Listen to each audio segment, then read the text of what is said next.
I'm Dr. Mark Sue, and welcome to the Functional Medicine Reality Podcast. Join me and our community weekly as we bring you unfiltered health from inflammation to longevity. Real stories, real people, real solutions. Experience real-life health changes from both patients and practitioners, and learn how to turn cutting-edge information into real results in your own life so you can feel better, live longer, live healthier, and be confident and clear in your healthcare choices.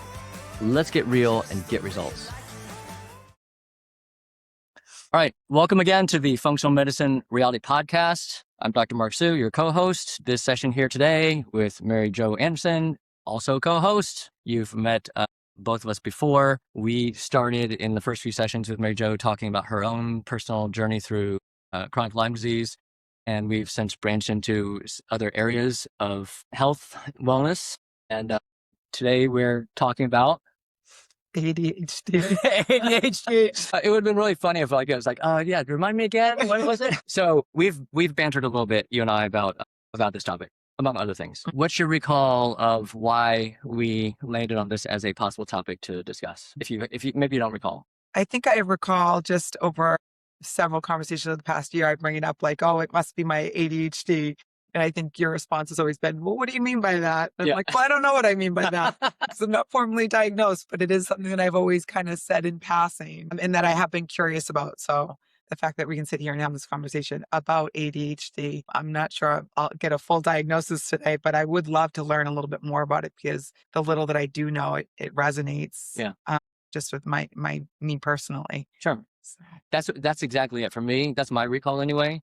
Look, I mean, you and I both know with our kids at their age, people like walk around all the time like my anxiety, my depression, my OCD, my ADD, whatever. Like, you know, it's kind of like a glib thing to say. I don't know. I mean, for me personally, professionally, when adults say that, I kind of look at it a lot of times in the same kind of take it with a grain of salt. But yeah, somewhere along the way, you said enough times that I don't think the first time, but at some point I did stop and pause and go, yeah, what do you mean by that? Or why do you say that? Right? Exactly. So, okay, we just jump in right there.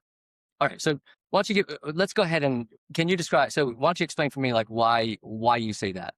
What's your experiences? What are your experiences where you kind of say that? I'm sure I'm not the only one you say that to, no doubt. Right. Why do you question ADD, or what is it? What do you understand or have awareness about with ADD, ADHD that you say to yourself, like, yeah, it kind of resonates? Well, can I first ask you a question? Yeah. What does ADHD stand for? Cool. What does it stand for?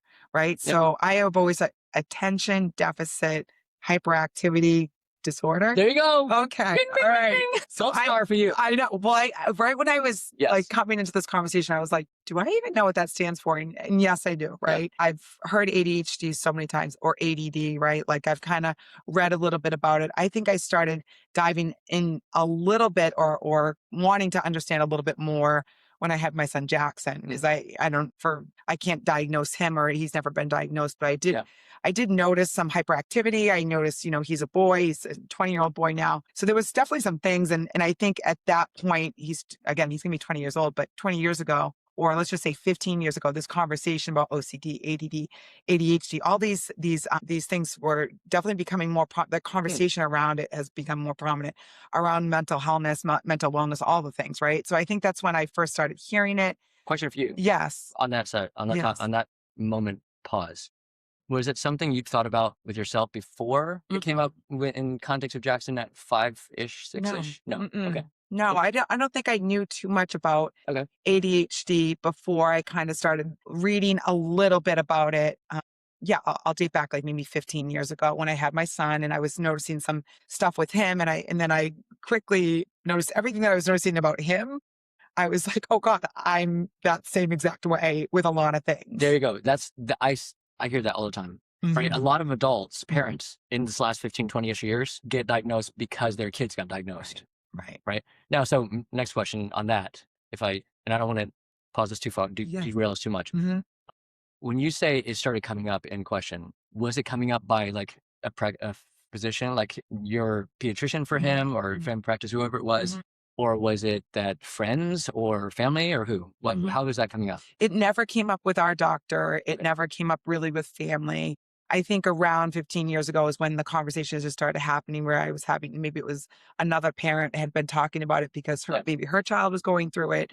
So I was being exposed more to like just simple conversations and maybe some stuff that was online because I was at that point, whether it be Facebook or Instagram or all these different avenues, like the conversations do live on those platforms. So yeah, it was something that I was identifying maybe just in my personal life with my child, and the conversation was just kind of like lingering around me in certain places. Sure. And so, yeah, a lot of the things that I was kind of diving into or realizing about, maybe Jackson was spot on with me as well too. So I actually had never had any conversations with my physician, my primary care, or anybody about this. I had seen a therapist for many years. I don't think I really talked so much about that. I was talking more about like childhood trauma and other things for many years, but not specifically about ADHD. So winding back to the first, you asked about definition or, what does ADHD stand for? I was assuming you were going to ask, what's the difference between ADD and ADHD? I would love to know So that. how about, if I asked you, like, what's your awareness of what does ADD stand for? I don't know. So it's the same, just without the hyperactivity. Okay. Right. Attention deficit AD disorder. Okay. That's it. ADD, attention deficit disorder. Okay. So, all right. So we don't have to go down that road, but so let's just, for all intents and purposes, right now, between you and I, and then whoever else might be listening later, ADD and ADHD, we're gonna call them the same. Okay. Let me just blankly, categorically say here, the difference historically is just, does the person exhibit hyperactivity disorder or hyperactivity symptoms, fidgety, restless, can't sit still, versus they don't have the hyperactivity symptoms. Okay. And I'll just make the one plug professionally, because I talk about this a lot with historically patients, that ADD meaningfully arguably is harder to diagnose than ADHD. Okay? Because if you can't see it, okay, and this might be for another time, but women are more apt, statistically and observationally, to manifest ADD versus the guys are a little bit more likely, and we're talking about kids mostly, are going to manifest ADHD. Right. Okay. And so what does an ADD look like, whether it's a boy or girl, or at birth, okay, male or female at birth? The person who has ADD it's more in their head. They're not outwardly looking hyperactive, but they're the one who the teachers are going like, they have so much potential, and they're not living up to the potential. And, then they look like they're paying attention and they're super well behaved and they're following all the instructions all in the class and all this other stuff, right? They're all well behaved. They're like well mannered and blah, blah, blah, blah. It's like, man, they're so disorganized and they look like they're spacey, or they sometimes have a nickname of Spaceball or whatever the case may be, right? Because you can't see what's going on inside the head. Right. All right. So I'll just make that quick snapshot. Yeah. But for right now, between you and I, whatever we say, ADD, ADHD, we mean one and the same. Right. Okay. So going from there, yeah. let's get back to, going back to where we started, what do you experience in your life that makes you question? So I think when I had my first child, I realized that like life does get a little bit crazy, right? Like there's definitely a lot more responsibility in having children, and the life that Bryce and I have created over many years. There's just so many different avenues where we're just busy, right? Like kids is one thing, business is another thing, family life, extended family life. There's just so much going on all the time. And to manage all of it has always been really difficult for me. And so current day, 20 years of having children and being mom and all the things, I notice it in so many avenues of my life, yet I'm like, oh, well, there's so much going on. So is that ADHD, or is that just there's so much going on? But then when I kind of relate it back to pre-children and adolescent years and all those years, I'm like, oh gosh, yeah, like I've always felt that way. I've always felt like there's a lot going on. Yeah. And I grew up in a family where, we were busy and we played a lot of sports and we were very active and we traveled a little bit. Yeah, there was a lot going on then too. But, I kind of go back to like me in the classroom. Was I fidgety? Was I not focused? Me all through high school or college years. And I'm like, oh yeah, I was not focused. I don't think I've ever been really truly focused, right? Like that word always resonates so deeply with me. And that's a word that comes up when I do read about ADHD or ADD. It's like or hyper focused, right? Like, that is an underbelly of like exactly how I feel my entire life. Sure. And that I can focus, but it's definitely in pockets. Yeah. And I do feel very unfocused a lot. And so I don't know if that's the best way to describe like what's going on in my brain, but that's kind of how I rationalize it to some degree. So maybe a next question I might throw out is, how much does it bother you? It's funny If at all. Yeah. it's funny over the years that I have said, oh, it's my ADHD, and I like without a real diagnosis or knowing so much about it, I kind of like say it not in a joking way. I say it like, yeah, that's how I am. Yeah. And I did see a TED talk on this, which I think I've shared it with you before. And if I haven't, I will. But it was on this, I wish I knew her name right now, but the TED talk I watched on a very successful woman that spoke of her ADHD. And I heard it or watched it. I heard it and listened and watched it maybe about like 10 years ago.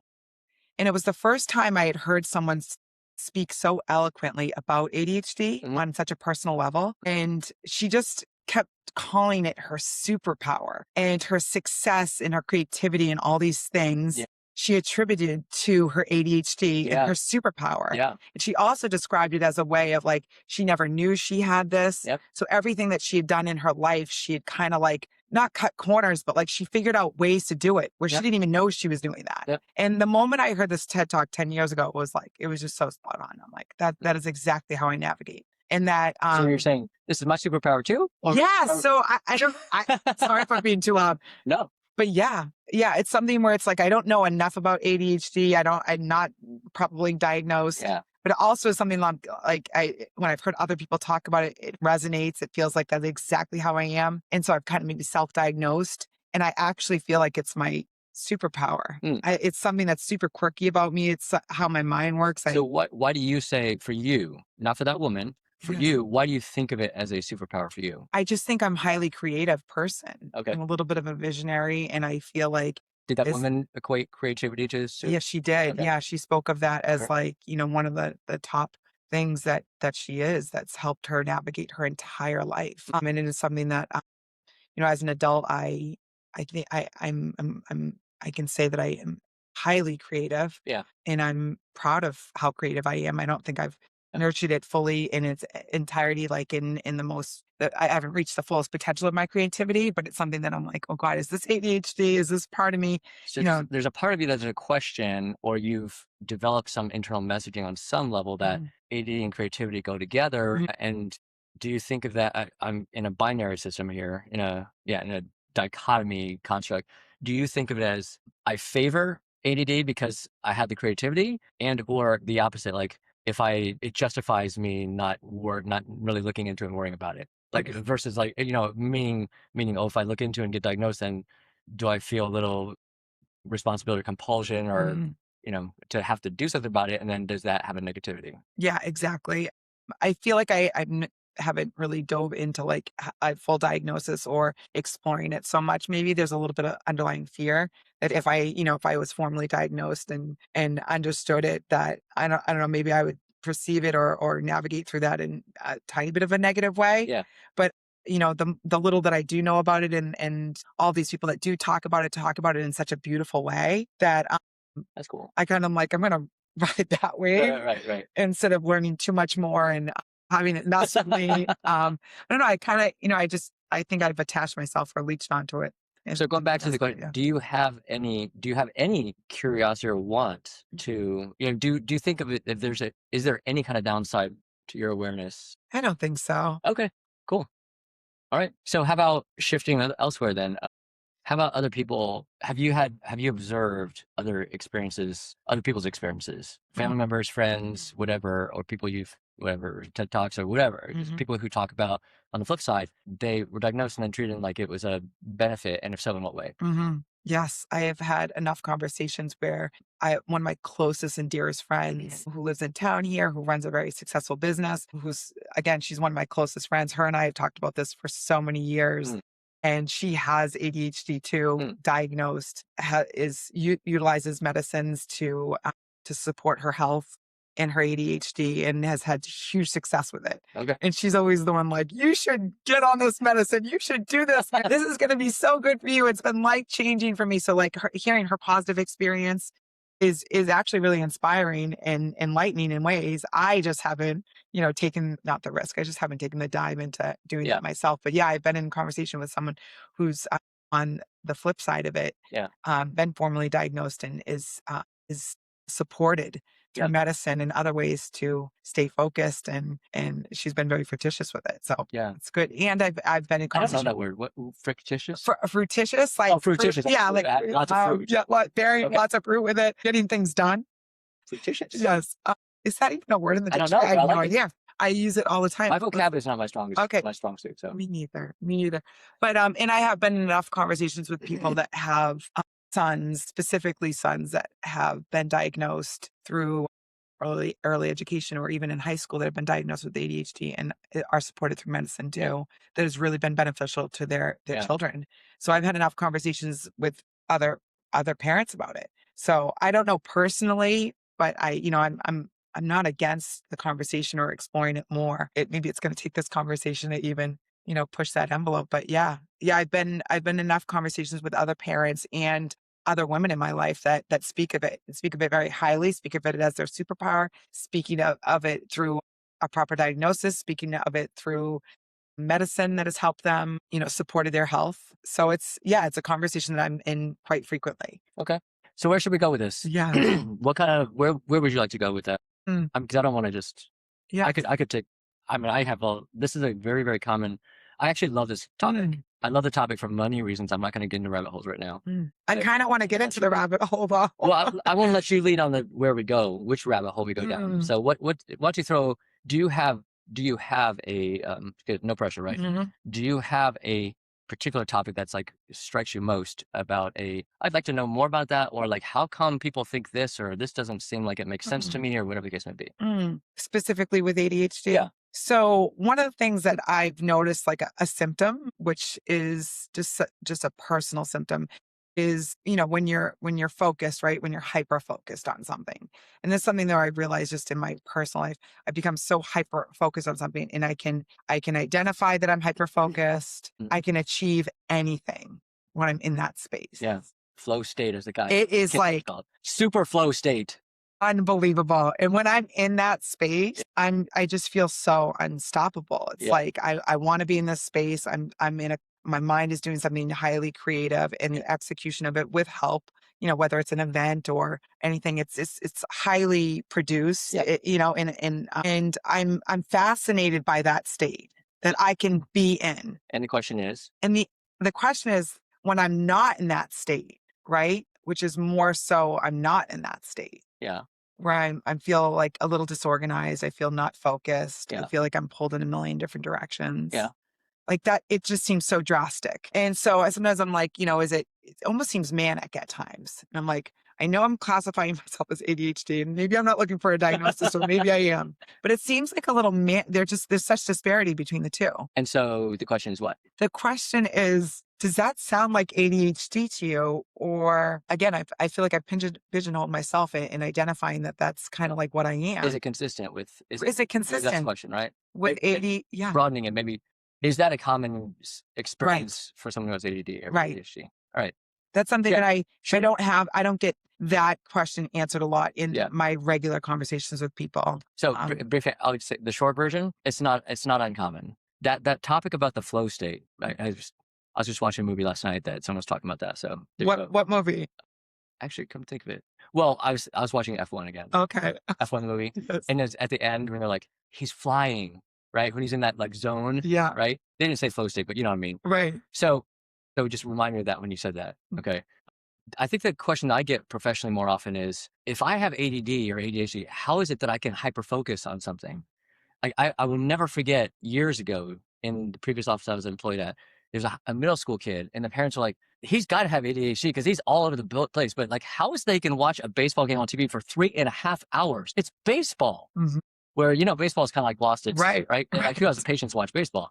It's a middle school kid watching baseball for 3.5 freaking hours. Yeah. The observation, I don't know how much we totally understand this, but the short answer to me is, the observation is, it doesn't mean people can't focus ever, right? In fact, one of the books that my, really good friend, past first boss, George Papanicolaou, has talked about recurrently, the author gets very much into that. Hey, we can frame ADD, ADHD understanding in a lot of different ways. Okay. One of those ways is like, it's really more like those folks have to talk about superpower. they learn differently and they retain information differently. And it's very much more driven by intention and motivation. It's like, if you don't have something you're motivated about, like, it's just, Right. I just don't attach and Mhm. engage. But you get that thing that the person's interested in, absolutely you can hyperfocus, right? And for that kid that I'm thinking about, he just loved baseball. Mhm. So even though it seems boring to everybody else, he can hyperfocus on it, Mhm. right? Whatever it is for you, whatever it is, when you tap into that moment and you're just in that space, yeah. And what commonly happens for people, just one level further, is so yes, people can hyperfocus, and sometimes it's almost like the adults will experience something like the kids. Like, remember, most everybody's had this experience with the kids at some point. Like, it's time to go. No, no, I can't go. I can't go. Right? It's just a matter of how much they're going to fight you, Right. because they can't transition well. Right. So in this case, when someone's hyperfocused, a lot of times, even as adults, it feels to me like that kid who can't transition is like, no, no, no, I can't let go. Like, wait, you're an adult. You can do this. This is not, you're not a toddler anymore, right? But how come I can't really transition out? I've said this too. I'm not diagnosed with ADD, ADHD. Okay. But I've seen a lot of patients with it, and I can give a different story angle on it for myself. The key here is, I've said to patients, like, it almost feels to me like, is there an internal, like, refuge moment that you're experiencing? Mhm. Is your brain suddenly in that flow state Mhm. and you just want to stay there? And I don't want to transition out. Like, it's a place of peace. Mhm. Okay. Because what I find with a lot of ADD, ADHD patients is kids or adults. The adults are more aware of themselves. Mhm. It's just, there's so much freaking noise in my head. Mhm. There's just so much noise. Right. Right.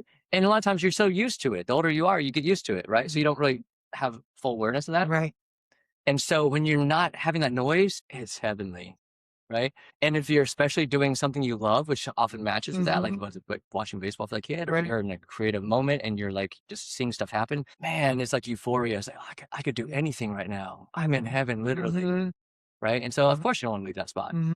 And I wonder if it's more like that brain sort of just, hey, I found a good spot. I'm at rest. I'm at peace. Leave me alone. Mhm. And look, we're all humans. It's not like it's 24/7. Right. That's the Right. bottom line. When you're in that state, though, when I'm in that euphoric state, that's when the creativity switches on. And that's where almost the brain starts going in like wild directions. Sure. Otherwise, I feel like when I'm not focused, I feel like I don't know what's going on, Sure. you know? So So, there's a question, mhm. right? You're asking, like, is it Mhm. consistent for someone who has ADHD Mhm. to have hyper focus or flow state moments or whatnot, Mhm. Mhm. Do you worry that, I'll throw this Mhm. reciprocal question. Do you worry that, we already talked about, like, you might have a little bit of internal worry that, you may not have as much creativity Mhm. if you were to, say, quote unquote, treat, Right. Right. and I'm not talking about pharma, non-pharma, Mhm. whatever way. If you treated ADD in some way, you might not be as creative, but do you anything else there where you might worry, like, am I not able to be in as intense of a flow state, or, as I'm not, that there's something else, like I can't access it or anything Mhm. else? Is there, Mhm. maybe that's too much. Not really. I don't know. Yeah, I'm not too worried about that. Good. All right. How about any other kind of off the top head of your head questions or myths, uncertainties, observations around this? Hmm. I feel like when I was in high school, I always go back to this because now as an adult where I've identified so many different things about myself, those things that I have identified as an adult of not being focused or hyper focused obviously looked a lot different than when I was like 15 and Yeah. 16 years old, right? And so I noticed a lot of those similar things within Jackson, right? Yeah. And he's 20 years old. We've talked about it very openly on and off. And that conversation's around a lot of parents with young boys, I think or maybe girls. I'm just familiar with the boy conversation. Yeah. And so when I go back to like the 15, 16, 17-year-old Mary, right? Mary Jo, and I kind of identify like, oh yeah, that normal? Was that normal? All these kind of feelings around was I normal or not normal? I always go back to the state of, what my grades told me or what my performance in certain things told me like about myself. And so I was like a C student all through school. Right. And I'm like, oh God, why would I say a C student? Like, I never got an A in anything? Like, what was that? I never failed anything, but I never got A's or B's, which seems like, I could focus on some things. Was I not interested in anything? I can't, but I always go back to this feeling of when I was in middle school and high school, I remember like everything did seem while I was in a seat having to be at school Yeah. obviously it didn't seem very interesting, but like not moving my body, right? Like I always kind of like understand that my body was not moving. I was told to sit in a seat for 8 hours a day, obviously get up for lunch and snack and do a few things. But I always go back to this feeling of like as an adult being reflective on those years and now having 3 children that are going through school is like, my God, like we're not meant. The restrictive feeling. We're not meant. We never were meant to sit in a seat for 8 hours. Now, as an adult, I'm like, well, there's many, people have to sit in seats for 8, 10 hours when they're working as adults now, right? And I'm like, I can't fathom ever doing that, right? And when I'm reflective about my childhood years, I'm like, I wasn't meant to do it then, and I'm not meant to do it now. Yeah. And now I have 3 children who have gone through traditional school who have done that, right? Yeah. And one who I think has gotten by through school in different ways and learned kind of the ways to get around things, which is my Jackson. And Reese has kind of, managed her way through school and does well.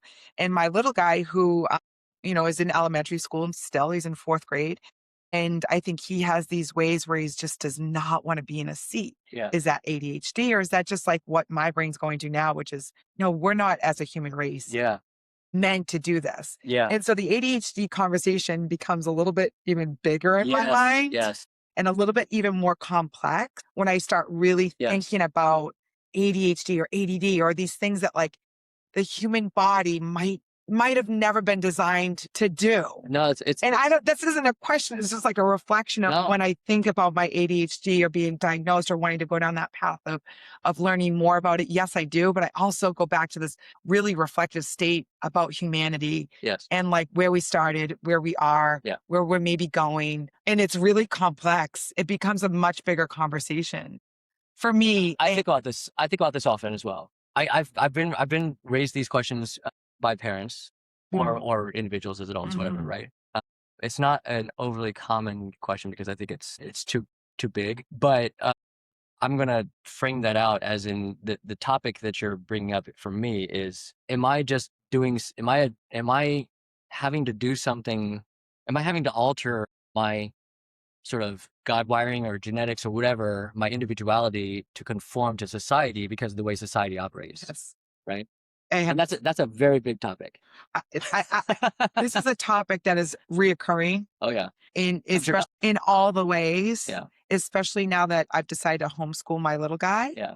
There's just enlightenment that's surrounding the entire unschooling and now homeschooling environment that I'm in. Yep. And it's raising awareness around everything. Yeah. Physical body, mental state, freedom. Like it's a huge conversation. And so like, I know we started off with ADHD. I have so many questions, so many thoughts about it. Yes. But like, it always ties back to this more reflective state that I've been living in for a couple of years now, which is just, why was I so unfocused in school? Why are other kids supposed to so good at it? Why am I not so good at it? My grades have shown the whole way through that I've just been mediocre at everything. Yet I really don't think I'm a mediocre person. Yeah. So may I have permission? If I can jot through a few bullet points, but I want you to interject at any point. Yes. Okay. And because I don't want to I don't want to like. Did I just take us left? No, not at all. Okay. No, in fact, it's more that big topic about conforming to society and all that. That's so big that, and I personally don't have like, what do you do about that? Okay. I mean, that goes into like on the extreme side, like, hey, we can go move out of the country. We can move to Timbuktu, rural, pick your state, some very poorly dense, opposite of dense populated state, right? And live off the grid, if you will, or on the peripheries of the grid, right? But that's a very minuscule minority of people who are going to do that, right? So for me, it just takes a lot of individual internal security and conviction to live that life, especially in the context of other people who are living more of a quote unquote mainstream conformity to society, right? And I'm not looking at that as a value judgment of good or bad or whatever. It's just very, very difficult, right? And I find those people very, very inspiring, actually. To be so anti-establishment. There's a little bit of an anti-establishment, right? To my personal. So I love that, but I don't know that I could do it, which is probably why I love it. Same, right? Same. I'll live vicariously through you. Yes. I want more of you in my life, so I can feel like I'm like that, but I'm not. Exactly. All right. But maybe we are. So here's a few bullet points, and I think they'll tie in several things we're talking about. Number one, let's go back to like how is someone diagnosed. Okay. Because just starting where you say like, yeah, there's a lot I haven't really looked into. There's no blood testing. There's no image testing, right? X-rays, MRIs, or whatever. There's no test that confirm ADD. It's a clinical diagnosis of questions, observations, etc. There are certain research validated survey scales. We can send the scales to the teachers and to the parents if we're talking about kids and all that kind of thing. I use a research validated test that we could just do on the computer for 30 to 40 minutes. It's just cheap and easy. Okay. It's not expensive. The neuropsych eval. Are you familiar with that? I've heard of it. Yeah. Okay. Like schools are, at least in our state, are legally obligated to, if there's enough defensible reason that is warranted for that child, then the towns, I think it's state law that the towns have, the public schools have to provide for that, right? But there's a lot more pushback.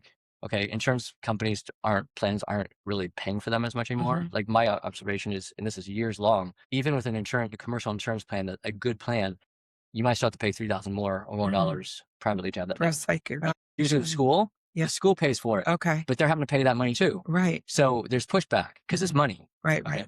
That's my take. Regardless, there's no blood testing, imaging testing. All right.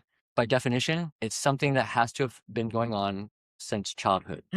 Like if you are suddenly saying like, I feel like I have ADD, but hey, I was focused, organized, and did fine in school. I could handle all these different things, multitasking in high school. Like, okay, that doesn't really add up.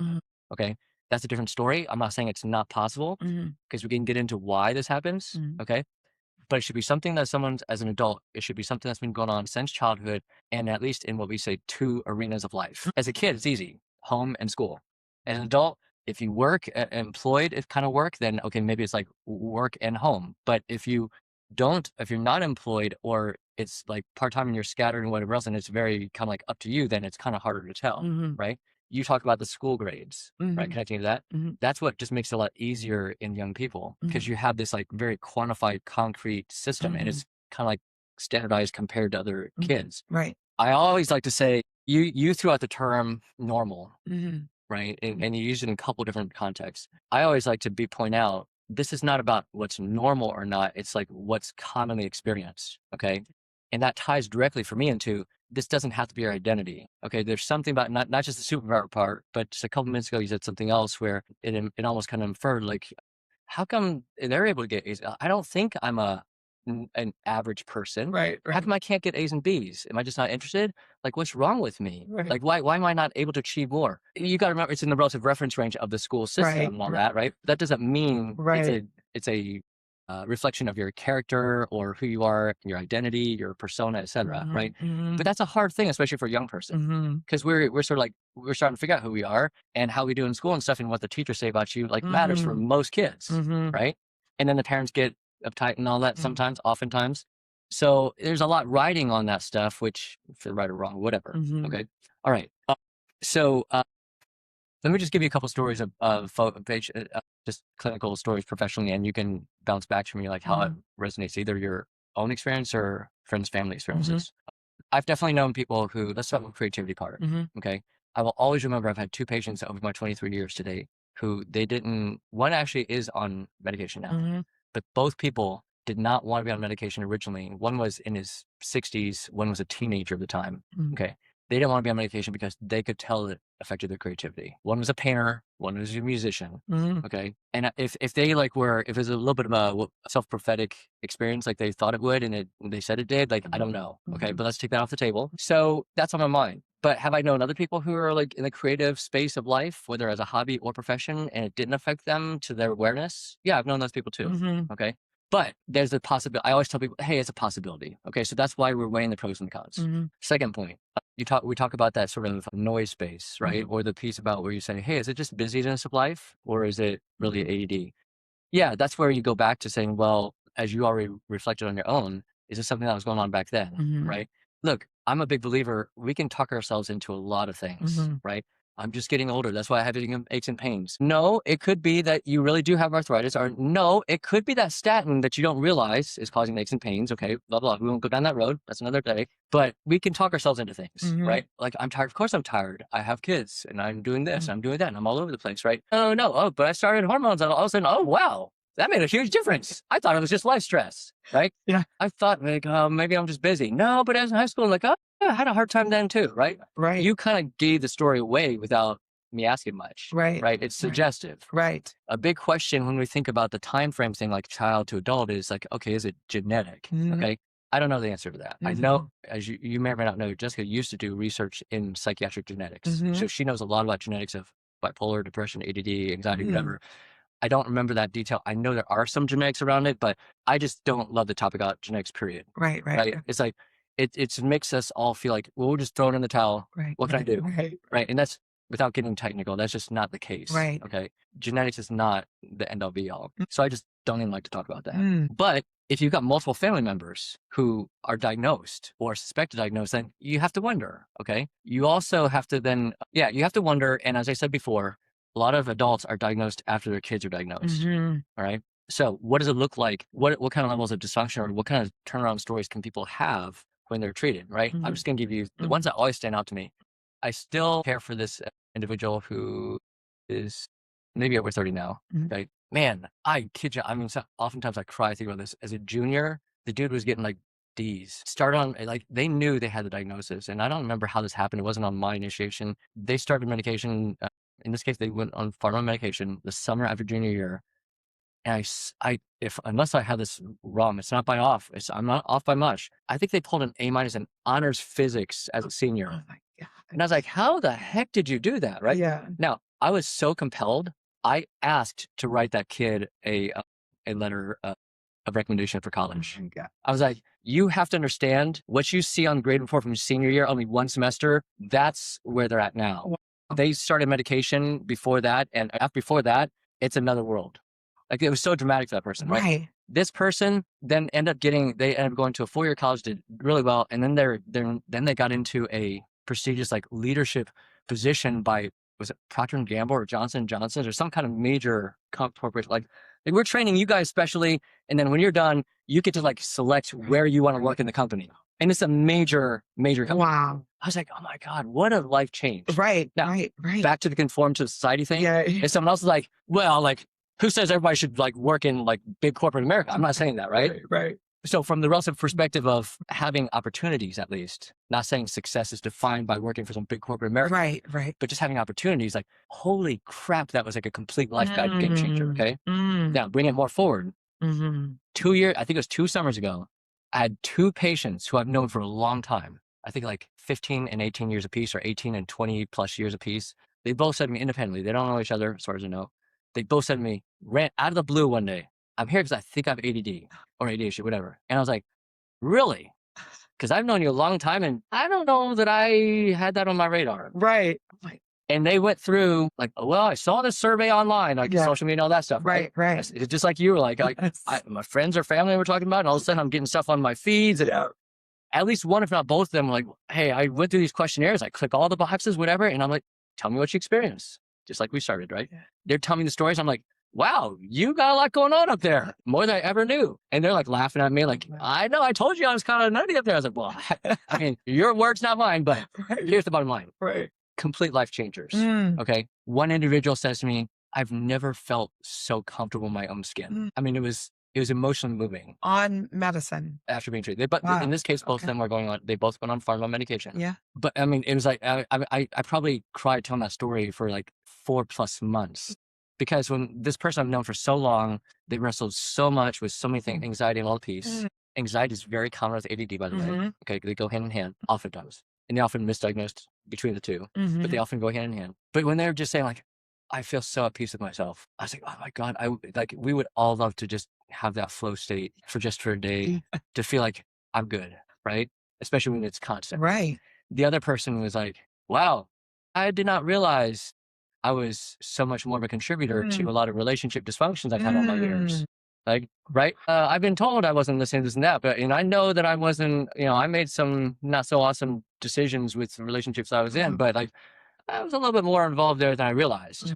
Even my family members have said like, hey, you're here. We can tell you're listening. You're engaging more, right? And these are adults, you and my age. We're all in the same ballpark as these two people.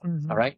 For me, it's not about pharma or non-pharma, because that becomes a big thing. The whole stigma around the pharmaceuticals, medications, whatever, and mental health, we all know still, I think, has a stigma. But that aside, I think you and I have talked about this before. Like, for me, it's just when a person can open up their potential and live to their fullest and enjoy and experience life to their fullest, I don't care. For me personally, if the person has a preference of pharma, non-pharma, whatever, cool. We can go different roads. But all I care about is that that person is getting the most out of life that they want. I'm not the one determining what is the most for you out of life. Corporate America, Right. living in Timbuktu, conforming society, not conforming society. I don't care. It's just, what do you want? And that might change over your life chapters, right? So that's why when we start out and you go and I ask you, hey, do you want for different? Is it dysfunction? You're like, no, not really. Okay. So that's why I was like, well, let me let you lead the conversation, because who am I to determine like what you should or shouldn't do? Right now, a little tangent here, but your friend who's like, you got to try it, Mary Jo. Like, who knows what you could accomplish and all that stuff, right? Right. Hey, it's up to you still. And a lot of us, I think that's just the human experience, that we feel connected with other people who go through a similar experience, and we want to see other people do well too. So if I've had this positive experience, I would love to share that and pay it forward and have someone else experience that too. But I'm projecting my experience on someone else, right? Right. Arguably. Right. Okay. But look, I've had plenty of people who they fight that topic internally. Right. And not fight me. Right. I'm not fighting them. Right. They internally fight, should I go on that? Like the number of people recently who fight the GLP-1 thing. That's a funny story. I mean, really funny story. Can we talk about that next time? That's another time. Can we talk about GLP-1? That's a hilariously funny story. I love that story. But this one, same thing. Like, I don't want to be like, oh, it's a controlled substance, and people, what do people, what do people think about me? What do I think about myself? And blah blah blah, right? But holy crap, man! When people are on another level and they're all of a sudden they're like, do you know how much cleaner my whole house is? Do you know how much less stress I have? Just because I don't see the mess in my house, in my room or whatever.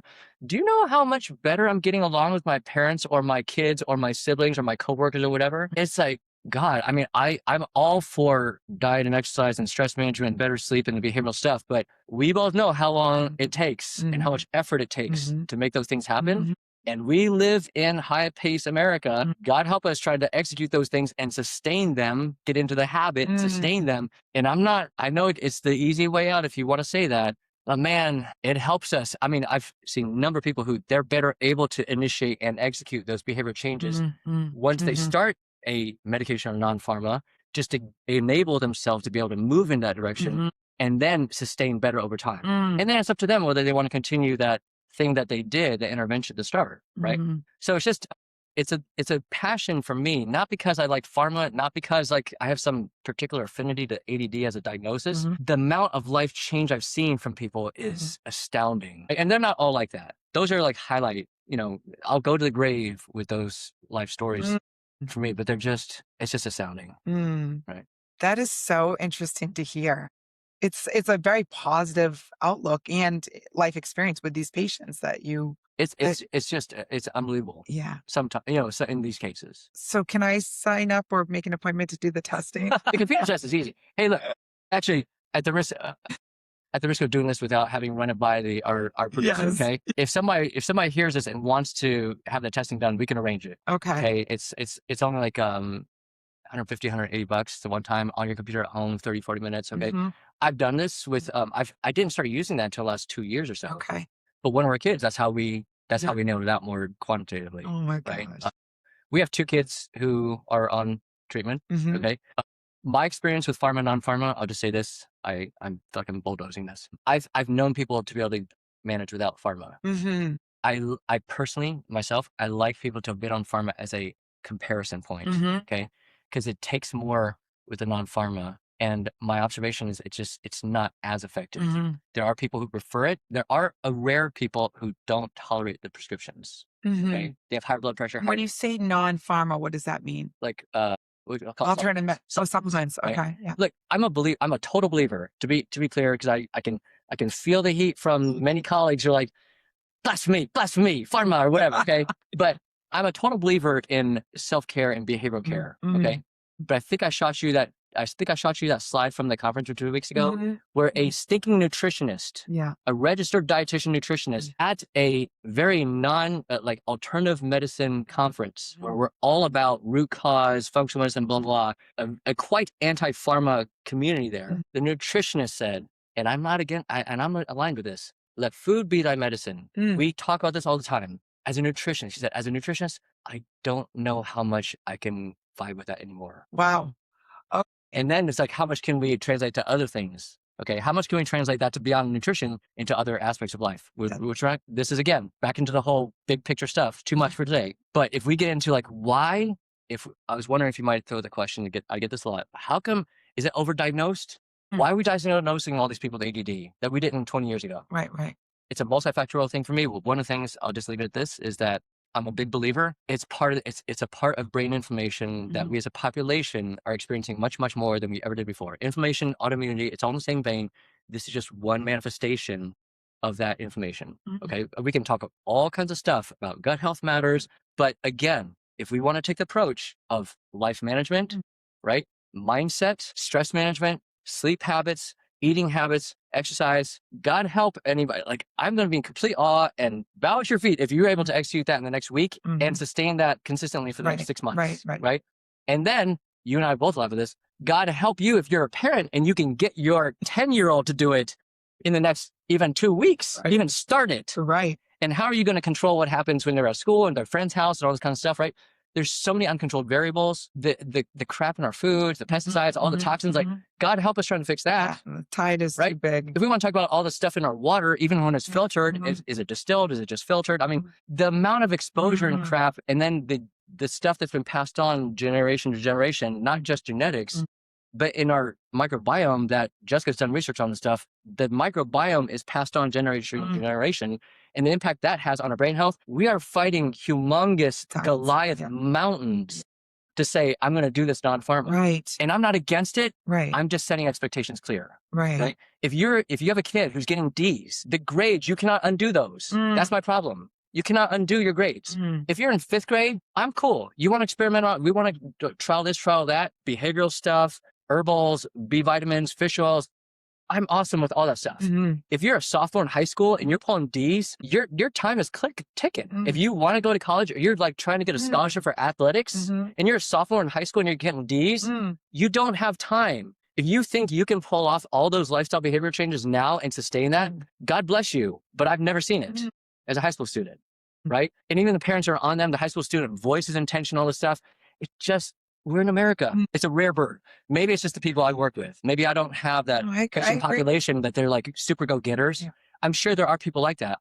It's just very rare. It's not mainstream America. I'll say with 120% confidence, it's not mainstream America. So if we're mainstream America and we're hoping to do those things, like, you just got to know what you're up against and you got to know the risks and consequence potentials, right? So anyway, that being said, it's just too big of a battle and there's factors that are out of our control. So that's why, for me, I'm more in favor in most circumstances. Like, if you're an adult and your work is in jeopardy, like, I'm falling behind, my boss is constantly on me, I can tell I'm not keeping up with stuff. My performance reports are not good. My relationships are falling apart. They're not talking about, I think I have ADD, right? The adults are saying, like, I can't remember things. Like, we were joking about pickleball. Like, how come I can't remember the score, right? Like, it could be a lot of things, okay? Right. But if it's like, I can't remember the score, and life is kind of like, I feel like I'm catching all the balls falling off the table. I'm not able to keep the balls in the air anymore. I'm tired. I'm blah, blah, blah. I'm overwhelmed. It's like, wait, is it really that much busier than 2 years ago though? I'm not sure, really, come to think of it. But everything's like feeling like it's falling apart because life moves on. Man, there's so many people's experiences where when we address that one thing, all of a sudden, it's not like the circumstance have changed. My capacity and potential to manage them and then move through and navigate them with more ease and then have more peace internally. That's what changes. And all of a sudden now we've unlocked potential. And that's what I'm about. Wow. That's what I love. That's incredible. I've actually never spoken about those things in that kind of way. I've always talked about like just the testing, diagnosis, and, and then some of those stories just to say that, hey, there's some really meaningful scenarios that can come out of this. But the most recent scenario, I'm going to one more and I'll shut up. The most recent scenario. I'm loving this. I'm learning a lot. In our brick and mortar primary care setting, we don't have turnover, right? Right. And over time, I don't see as many kids at all because they just grow older, right? And I'm not taking in new patients much, right? But I had a middle schooler just recently. It got brought up to me. I had a lot of these same conversations. I had the same, almost to a T, same conversations. They decided, let's just go ahead and trial, just to experiment. Lowest dose pharmaceutical medication for ADD. 3 weeks in, I think it was just last week, had a phone call about this. How things? The mom's like, just tell him, right? And the girl's talking to me. And this is a very emotionally intelligent and, mature young woman. Mhm. But when mom was telling me, it was beautiful. I walked in, they're sitting at the counter, they're doing their homework, and they finished. And I didn't have to ask them anything. I didn't even nag them. And it wasn't 9 o'clock at night trying to get this and that Mhm. done, right? Mhm. It's not just that. It's not just that the parent feels more at peace. It's that Mm. the kid is saying to Mhm. them like, life is easier. Yeah. Homework, like I get stuff done. I have extra time. I can hang out and socialize and whatever and not feel stressed. Mhm. I can I just life is just easier. Like, who doesn't want that for the kid? Mm. Now we can explore other options, but now we know what we're comparing Right. against, right? Right. That's what I love, That's incredible. right? And the anxiety piece, really common. A guy allowed me to share his story. It's funny as heck. Like, Mark, my wife gives me 3 things to get to the grocery store. I write them down on a list. I get to the grocery store.